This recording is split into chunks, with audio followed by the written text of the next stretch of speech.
మనం తీసుకునే ప్రతి శ్వాస ఒక బహుమతి.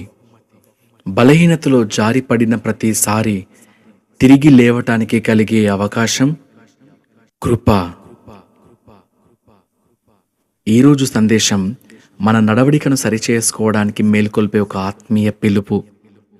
దేవుని యొక్క కృప నిర్లక్ష్యంగా శరీరాశ, నేత్రాశ, జీవపుడంబం అనేటువంటి పాపాలను నెరవేర్చుకోవడానికి అనుమతి కాదు. ఆ విధమైనటువంటి ధోరణిని విడిచిపెట్టి పరిశుద్ధతలో క్రీస్తు యేసుని పోలి జీవించడానికి మనకు కలిగినటువంటి ఆహ్వానం. చాలాసార్లు మన తండ్రి అయిన దేవుని యొక్క మౌనాన్ని మరియు సహనాన్ని ఆయన యొక్క అంగీకారంగాను లేకపోతే అనుమతిగాను భావిస్తూ ఉంటాం.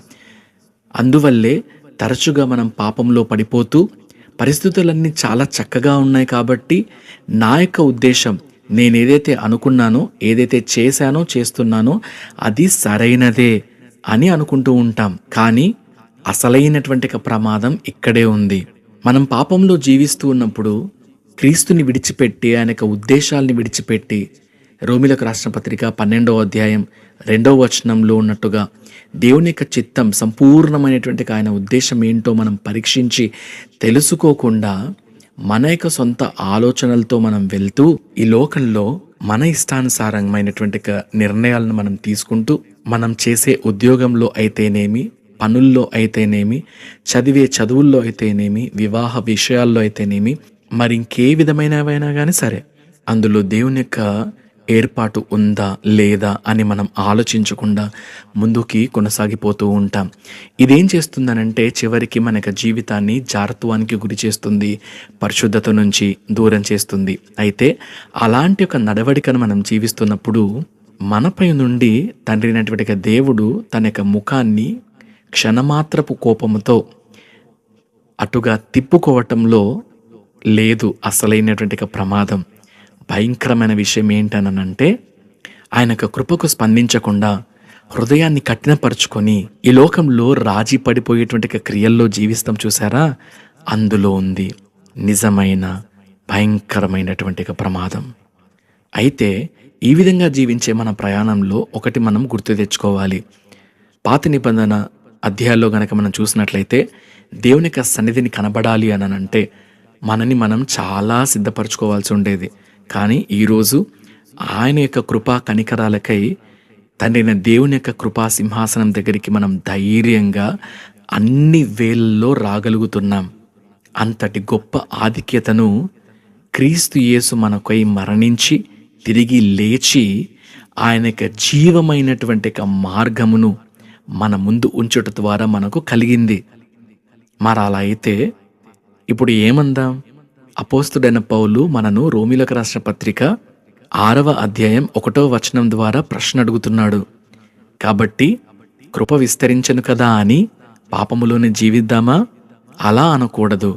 ఎందుకంటే 2వ కొరింథీయులకు రాసిన పత్రికలో ఈ విధంగా ఉంటుంది, కృపను మనం వ్యర్థంగా ఉచ్చరింపకూడదు అని. కృప మనకు చౌకగా లేకపోతే తేలికగా దొరకలేదు. క్రీస్తు యేసు మనను ప్రాణము పెట్టునంతగా ప్రేమించడం ద్వారా లభించింది. అది మన ప్రాణాధారం, మన ఆశ్రయమైన కోట. వింటున్న ప్రియ సహోదరి సహోదరులారా, ఒకసారి మనని మనం ప్రశ్నించుకుందామా? మనం నిజంగా దేవుని యొక్క కృపకు కృతజ్ఞులమై జీవిస్తున్నామా? లేకపోతే పాపంలో పడిపోయిన ప్రతిసారి కేవలం కృపను మనల్ని మనం కాపాడుకోగలిగేటువంటి ఒక టెంపరరీ సేఫ్టీ నెట్గా మాత్రమే ఉపయోగించుకుంటున్నామా? ఒకవేళ అలా గనక జీవిస్తున్నట్లయితే ఇదే సమయం మన జీవితాల్ని మార్చుకోవడానికి, మారు మనసు పొందడానికి చిన్న ప్రార్థన చేద్దాం. దేవా, నన్ను క్షమించు. నీ కృపను ఇంతకాలం నేను తేలిగ్గా తీసుకున్నాను. దయచేసి నన్ను విడిచిపెట్టకు, నన్ను వదిలిపెట్టద్దు ప్రభువా, నాకు సహాయం చేయి అని సిలువ శక్తిని మనం ఆశ్రయిద్దాం. యథార్థంగా మనం ఒప్పుకుందాం. దేనిని మనం దాచిపెట్టకుండా ఆయన సన్నిధిలో సజీవ యాగమైనటువంటి ఆరాధన మనని మనం సమర్పించుకోవటంలోనే ఉంది. ప్రభువా, ఇదిగో నా జీవితం ఇది, నా నడివడిక ఇది, నా హృదయం ఇది, నా కఠినమైనటువంటి ఒక మనస్సుని తీసుకొని వచ్చి నీ చేతుల్లో నేను పెడుతున్నాను ప్రభువా. నాకు నీవు సహాయం చేయి. నా గత జీవితాన్ని తుడిచివేయి ప్రభువా. నన్ను హిమము కంటే కూడా తెల్లగా కడుగు అని దావీదు మహారాజు ఎలాగైతే ప్రార్థించాడో ఆ విధంగా మనం కూడా ఈరోజు ప్రార్థించగలిగితే దేవుడు ఖచ్చితంగా మనకు నూతనమైన జీవితాల్ని అనుగ్రహిస్తాడు. ఆశపడు ప్రాణాన్ని ఆయన తృప్తిపరచగల దేవుడు మన యేసయ్య. ఈరోజు మనం అనుకోవచ్చేమో, నేను ఎంతగానో పాపం చేశాను, నా శత్రువుల్ని నేను క్షమించలేదు, నన్ను ద్వేషించే వారి కోసం నేను ప్రార్థన చేయలేదు, ఎంతమందిని నేను హింసించాను, ఈ శరీరంతో చేయకూడని పాపాలు చేశాను, దేవుడు నన్ను క్షమిస్తాడా? నన్ను మళ్ళీ ప్రేమిస్తాడా? తిరిగి నన్ను చేర్చుకుంటాడా? ఈ లోకంలో ఉన్న నా తల్లిదండ్రులే నన్ను వెలివేశారే, నా బంధువులే నన్ను చేర్చుకోవటం లేదే, నా స్నేహితులే నన్ను ఇష్టపడటం లేదే, ఈ లోకంలో ఉన్న మొన్నటి వరకు నన్ను కావాలి అనుకున్న ప్రతి ఒక్కళ్ళు ఈరోజు నా కనీసం ముఖాన్ని కూడా చూడటానికి ఇష్టపడటం లేదే. మరి యేసుక్రీస్తు నన్ను తిరిగి చేర్చుకుంటాడా? నన్ను ప్రేమిస్తాడా? అనేటువంటి ఒక ప్రశ్న ఒకవేళ మనలో ఉండొచ్చేమో.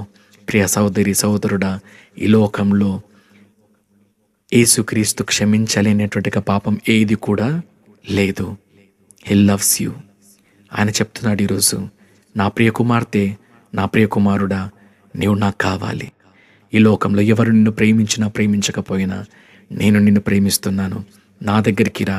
ఇదిగో నీ యొక్క గత జీవితాన్ని మార్చివేసేసి నీకు నేను నూతనమైన జీవితాన్ని ఇవ్వబోతున్నాను అని ఆయన మనకు చెప్తున్నాడు.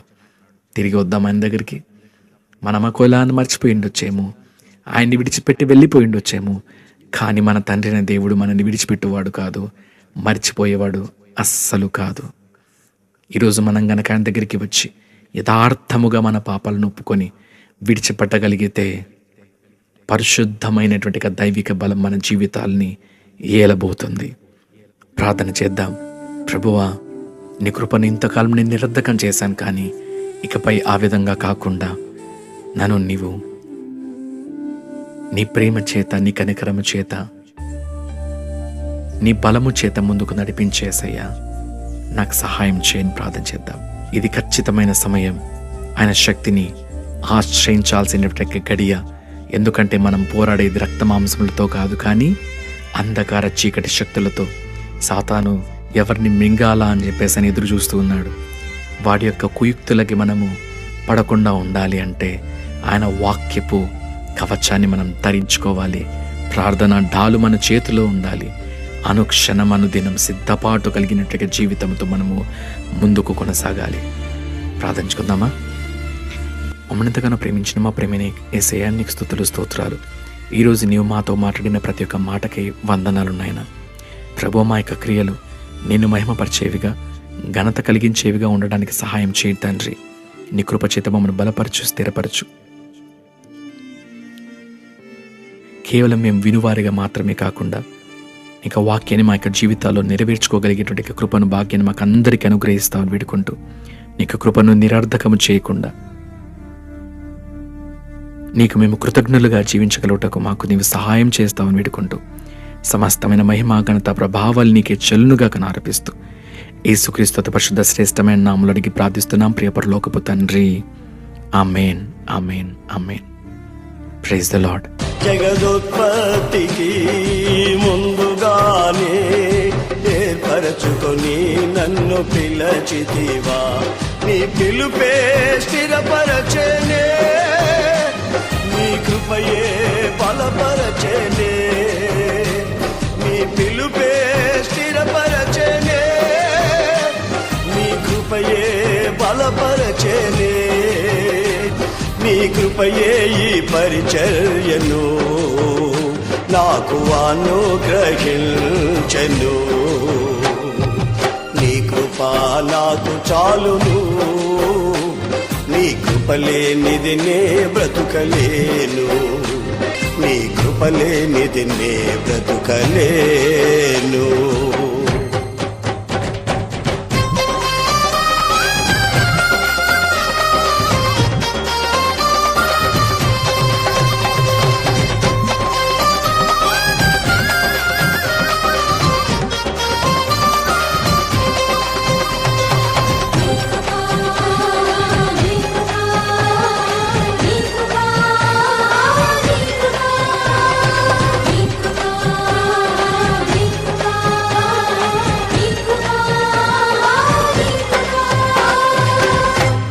కృపా నాకు చాలును, నీ కృప లేనిదినే బ్రతుకలేను, నీ కృప లేనిదినే బ్రతుకలేను.